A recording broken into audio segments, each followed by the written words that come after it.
ইয়াত সমবেত হৈছে প্ৰতিগৰাকীয়ে নিজ নিজ পৰিচয় প্ৰদান কৰি যাব প্ৰথমতে মই নিজৰ পৰিচয়টো প্ৰদান কৰিছোঁ মই ৰাজকমল জাংকাগতি মোৰ ঘৰ ইয়াত মধ্যম খণ্ড মই সংবাদ সেৱাৰ সৈতে জড়িত আজিৰ আমাৰ এই অনুষ্ঠানত আমাৰ অগ্ৰজ সতীৰ্থ এগৰাকী বিশিষ্ট শিল্পী শ্ৰীযুত নামটো কৈ দিলোঁ বাৰু কল্যাণ কলিতা ডাঙৰীয়া উপস্থিত আছে তেখেতক দিছোঁ মাইক্ৰফোনটো লওক আপুনি ধন্যবাদ নামটো বাৰু কল্যাণ কলিতা হয় তো আজি মই আহি নৱকলত যদি বিচাৰি পোৱা নাছিলোঁ সেইটো মোৰ কাৰণে খুব ভাল লগা কথা হ'ল তাৰমানে ৰাস্তা হেৰাই যিটো ঠাইত গ'লোঁ তাত একদম মই থকা ঠাইখনৰ পৰিৱেশ এটা দেখা পালোঁ মই থকা ঠাইখনে বুলি ক'লে মই পুৰণি গোৱালপাৰা জিলাৰ গোৱালপাৰা চহৰ তাতে মোৰ জন্ম আৰু আজি আহি কিয় বা ইয়াৰ লগত বহুত মিল আছে ঘৰ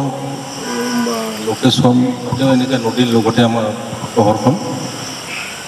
আৰু অসমৰ দ্বিতীয়খন পৌৰসভা 1886 চনত হৈছিলে প্ৰথম যোৰহাট সেই গোৱালপাৰা চহৰ এসময়ত বিজুলী বাতি নাথাকাত ব্ৰিটিছৰ থাকোঁতে এনেকৈ লেম্প জ্বলাইছিল মানে ইহঁত চহৰৰ যিখন ৰাস্তাবিলাকত আৰু এটা লেম্প আমাৰ ঘৰত বহুদিন পঢ়ি আছিল মই সৰু থাকোঁতে কিন্তু সেইবিলাক তেতিয়া বুজি পোৱা নাছিলোঁ ৰাখি থ'ব লাগে যিয়ে নহওক আজি গুৱাহাটীৰ মাজত থাকি গুৱাহাটীখনৰ যিটো কৃত্ৰিমতা বা যি ধৰণৰ গছ বিৰিখহীন এখন চহৰ আমি নৱমূল এনেকৈ আপুনি মোৰ লগত বহিলে দিন আমাৰ কথাবিলাকত এইটোৱে হ'ল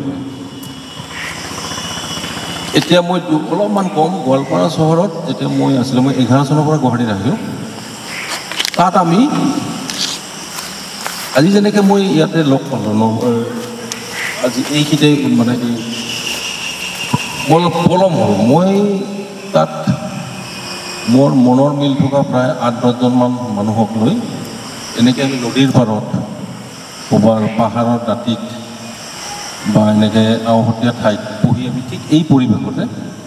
আমি গল্পৰ অনুষ্ঠান কৰিছোঁ কোনোবা কবিতা কিবা নাটকত একদম সেই কথাবিলাক মোৰ এতিয়াও মানে খুন্দিয়াই থাকে ইয়াতে বহুত ডাঙৰ ডাঙৰ ক্লাবৰ লগত মই জড়িত হৈছোঁ তাত যাওঁ কিন্তু সেই টেষ্টটো সেই সোৱাদটো সদায় বাজি থাকে যে ইয়াত বিচাৰি মই নৱক অলপ দেৰিকৈ পালোঁ নিউ আৰ্টিষ্টত তেওঁক লগ পাওঁ এবছৰে হোৱা নাই নেকি গীতাঞ্জলিকো লগ পাওঁ লগ পাই আমাৰ কথা বতৰাবিলাক দেখোন মিলে দেখোন আমিও এনেকৈ ঠিক তেনেকৈ আজি আচলতে মই ইচ্ছা আছিলে 2টামান বজাতে যিয়ে নহওক আহোঁতে অলপ দেৰি হ'ল মই যেন সেই পুৰণা সেই স্মৃতিবিলাক ভাঙি আহিছে তাৰমানে মই ঠিক জেগা এটা পালোঁ এতিয়া ইম'চনেল হৈছোঁ আচলতে মই ইমান কথা ক'ব নালাগে এতিয়া আশা কৰোঁ আমি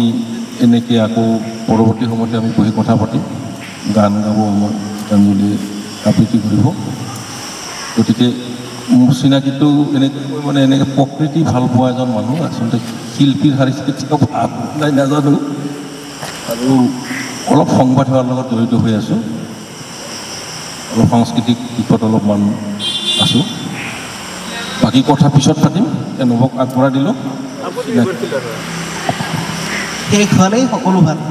দাদাই যিহেতু ক'লে আৰম্ভণিতে আমাৰ যথেষ্ট কিবা কিবি হ'ল আৰু তেতিয়াকৈ হ'ল ৰাস্তাই যি নহওক ইমানখিনিৰ পিছতো দাদা এটা বৰ ভাল উপলব্ধিহে পালে সেইটো এটা ডাঙৰ কথা আচলতে আমাৰ কাৰণে আৰু মই ভাবোঁ যে এই উপলব্ধিটোৱে আজি আমাৰ অনুষ্ঠানটোৰ বাকী চোৱা সময়ো টানি নিব মই এনেই চমু পৰিচয় এটা দি দিছোঁ দাদা আচলতে এজন অভিযন্তা চাকৰি হাউচিঙত আছিলে এতিয়া সামাজিক কাম কাজৰ লগতো আছে দীৰ্ঘ সময় জুৰি আৰু গুৱাহাটীতো বিভিন্ন অনুষ্ঠান প্ৰতিষ্ঠানৰ লগত আছে বাকী আৰু মইতো চিনি পায় আৰু মোক মই ৰাজকমলক দিছোঁ পৰিচয়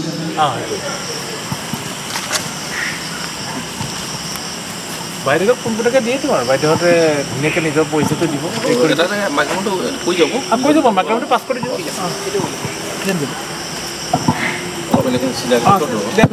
বাইদেউ আমি তাত অন্তৰংগ কৰি দিব আৰু গালি খাই উঠিছে সেইদিনা মাইক্ৰফোনটো বিৰোধ লওঁতে আমাৰ অনুভৱ জৰুৰী হেৰি হয় নেকি ঐক্যতা নমস্কাৰ মই কীৰ্তাঞ্জলি দত্ত যি নহওক আজি এই অনুষ্ঠানটোত আমি সকলোৱে এনেকৈ লগ পাই মানে ভাল লাগিলে আজি বহুত দিনৰ পৰিকল্পনা এটা আছিলে আৰু এনেকৈ সকলোৱে লগ হৈ পেলাই আমি এটা এনেই আৰু আমি লগ হোৱাটোৱেই আচলতে উদ্দেশ্য আছিলে যি নহওক আজি প্ৰথম কাৰ্যসূচী হিচাপে আমাৰ ভাল লাগিলে আজি এটা এনেকুৱা অন্তৰংগ অনুষ্ঠান এটাত লগ পাই মই প্ৰথমখনটো মেমতে কৰিছিলোঁ উদ্দেশ্যনাথ কৰিছোঁ মেমক কৰিছোঁ গতিকে তেওঁলোকতো বহুত ব্যস্ততা তাৰ মাজতো যে সময় উলিয়াই এইখিনি সময় আমাক দিলে তাৰ কাৰণে অশেষ ধন্যবাদ জনাইছোঁ মেম আৰু উদ্দেশ্যনাথ গতিকে মই মাইক্ৰফোনটো আগবঢ়াইছোঁ মেমৰ পিনে নমস্কাৰ ইয়াত উপস্থিত যিসকল আপোনালোকক এই সাংস্কৃতিক মানুহ যিসকলক লগ পাই ভালেই লাগিলে তেওঁলোকক মই আগতেই লগ পাইছোঁ কিন্তু আপোনালোকক লগ পায়ো বহুত মানে এই পৰিৱেশ সঁচাকৈ খুব ভাল লাগে মই মহুৰ ভোগ আছোঁ মই গুৱাহাটী মেডিকেল কলেজৰ ফাৰ্মাচী প্ৰতিষ্ঠানত মুৰব্বীৰ দায়িত্ব পালন কৰি আছোঁ এইকেইদিন সেয়া আৰু অলপ চলপ যাওঁ আৰু পাৰি পাৰি গ্ৰুপ এটা আছে মোৰ সেই গ্ৰুপটোত মানে মই যিসকল মহিলা মানে ধৰক চাকৰি বাকৰি নকৰে বাহিৰত ওলাবলৈ চান্স নাপায় আৰু তেওঁলোকৰ মনত কিবা কিবি নিজকে আকৌ প্ৰকাশ কৰিবলৈ ইচ্ছা থাকে তেওঁলোকক মই অলপ উলিয়াই আনিবলৈ চেষ্টা কৰোঁ বাইদেউৰ লোকেলিটিটো মানে যিটো লোকেলিটিত এই কামটো কৰি আছে সেইটো আৰু গুৰুত্বপূৰ্ণ তাৰমানে কথাটো হ'ল মই পাণ্ডুত থাকোঁ তাতে মানে বঙালী সম্প্ৰদায়ৰ মানুহে থাকে তো তেওঁলোকে কিন্তু অসমীয়া সংস্কৃতিটোক লগত একদম পোনপটীয়াকৈ মানে ইমান বস্তু তেওঁলোকে বহুত কথা নাজানে মানে তো আমি তাতে মানে ধৰক ৱৰ্কশ্বপ পাতোঁ সৰু সৰু ল'ৰা ছোৱালী যি তেওঁলোকে ৰবীন্দ্ৰনাথ নজৰুল তেওঁলোকক লৈয়ে থাকে তো আমি বিষ্ণুপ্ৰসাদ ৰাভা জ্যোতিপ্ৰসাদ আগৰৱালা ভূপেন হাজৰিকাৰ গীত সংগীত এইবিলাক মানে সৰু ল'ৰা ছোৱালীক আৰু ডাঙৰ মহিলাসকলকো শিকাই এইটোৰ লগত পৰিচয় কৰাই আছে মানে এনেকুৱা পৰিচয় কৰাটো খুব প্ৰয়োজন মানে এইটো কৰিবলৈ গৈ পেলাই ফিল কৰিছোঁ মানে যে তেওঁলোকে একেবাৰে বহুত কথাতে মানে নাজানে বহুত কথা মানে আহিব পাৰিব মেমৰ তাতে আমি এটা অনুষ্ঠান কৰিম মই সেইটোৱে ভাবি আছোঁ আজি মানে আজি প্ৰথমেহে আৰু এটা বীজটো ৰোপণ হ'ল হ'ব সেইটোৱে আমি এটা নেক্সট কৰি দিব পাৰোঁ মেমৰ তাতে সেইটোৱে মানে মিলাই মিলি খুব ভাল একদম লাইনৰ মানুহ পাইছোঁ এতিয়া এৰা খৰচাও নালাগে দিলেই হ'ব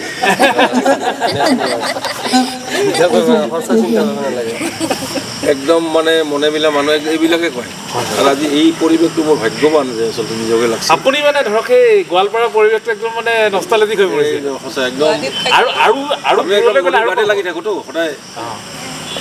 তাৰমানে আৰু এতিয়া বাৰু অলপ সন্ধিয়া হ'ব হ'ল ধৰক আৰু যদি দিনে পৰে হোৱাহেঁতেন আৰু ধুনীয়া মানে আৰু সেইফালে গ'লে আৰু আমি বোলে বজাৰ চজাৰ কৰি যাব পাৰোঁ ভাল লাগে নমস্কাৰ মই ৰীণা দত্ত কৰ্মসূত্ৰে মই অসম ৰাজ্যিক প্ৰতিষ্ঠানত কৰ্মৰত কথা কবিতা এইবোৰ প্ৰিয় সেইকাৰণে অনুষ্ঠানখিনি আহোঁ তো আজি এটা ধুনীয়া পৰিৱেশ এটা ধুনীয়া অনুষ্ঠান আশা কৰিছোঁ ভালে ভালে অনুষ্ঠানটো হৈ যাওক খুব ভাল লাগিল ঠিক আছে নমস্কাৰ মই ডক্টৰ ৰুকেশা সিংহ মই মই দন্ত চিকিৎসক কিন্তু মই গান গাই বহুত ভাল পাওঁ মই বিশেষকৈ ক্লাছিকেল গান গাওঁ আৰু লগতে মই তেখেতৰ পুত্ৰী কন্যা মই অলপ অসুবিধা বা কথা পাতিবলৈ অলপ লাজ লাগে আগবঢ়াই দিছোঁ ভাল লাগিল দেই ঠিক আছে এক মিনিট মই এটা কথা কওঁ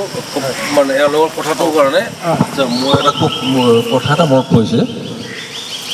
2008ত আমি কলকাতাত এটা সাংস্কৃতিক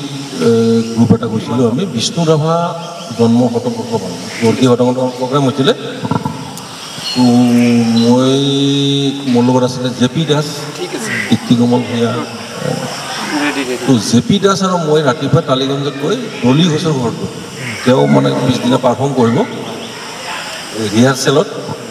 প্ৰব্লিছটো আহি পোৱা নাই মই বোলো আৰে মই এই হাৰমনিয়ামৰ ঢাকনিখন ৰিহাৰ্চেল হৈছে তাত আপোনালোকৰ লগত এটা চিমিলাৰিটিছ দেখিছোঁ ডলি ঘোষৰ যিজনী পুত্ৰী মানে জীয়ৰী তেওঁ ডেণ্টিষ্ট আৰু আমি বহি থাকোঁতে মাকে মানে থাকোঁতে ধুনীয়া আমাক মানে মই আকৌ বেংগলী ফুডটো খুব ভাল পাওঁ এই কি ফিছ ফিংগাৰ নে কি বুলি কয় যে কাইটটো নাই মানে ধুনীয়াকৈ ভাজি আনে মলি বুলি আমি ইয়াত বহি থাকোঁতে ছোৱালী মই একো কৰিব নাই জানো তাতে এনেকৈ ফৰ্মুচি আছে একদম সাধাৰণ নিয়ম অলপ পিছত গম পাওঁতে চেম্বাৰত যাব মই ক'লোঁ কৈছে মই একো কৰিব নিদিওঁ এই কৈছে কৈ আছে দেই ডলি ঘোষক চিনি পায় নে চবে নাহৰ ফুলে এইবিলাক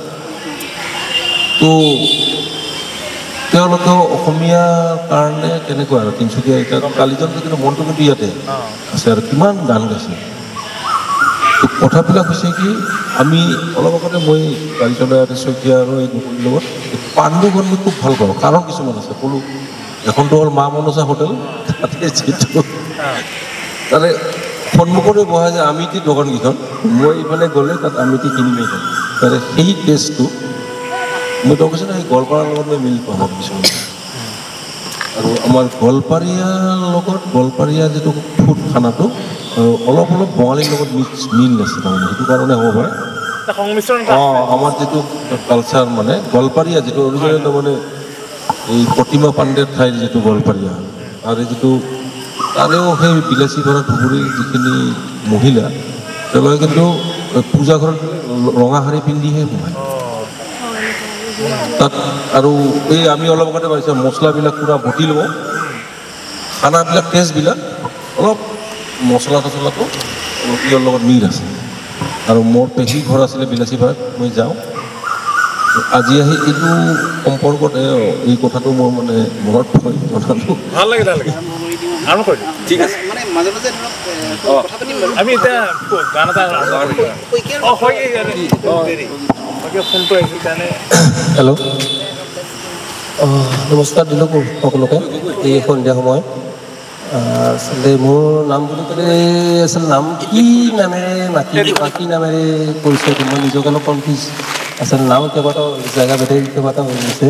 এতিয়া মই আচলতে মোৰ নাম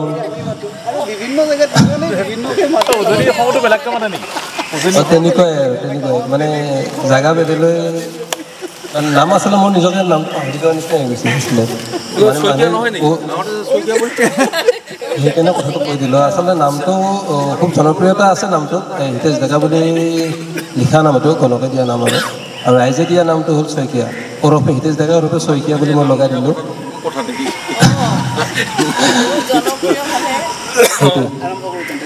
ঠিক আছে এতিয়া সময় গোটেইখিনি গোটেই আৰম্ভ কৰিব লাগে মই গগৈৰ ওপৰত নিমন্ত্ৰণ দিলোঁ আহিব লাগে মোৰ ওচৰলৈ এতিয়া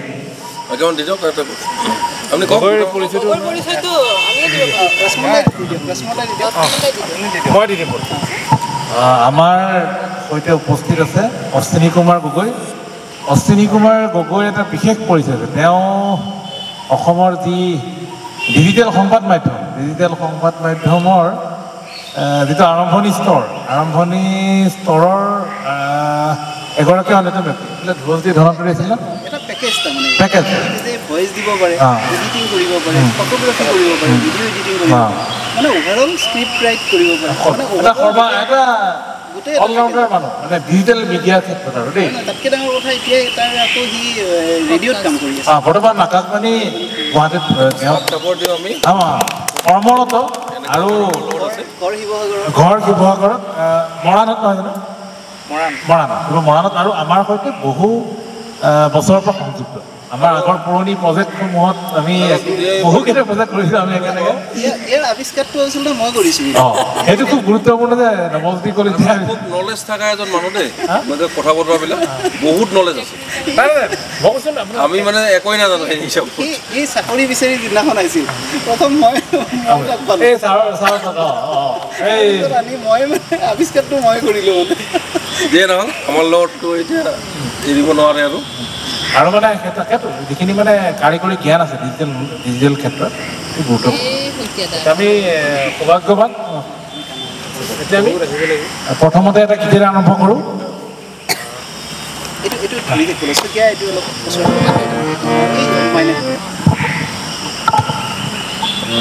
এইটো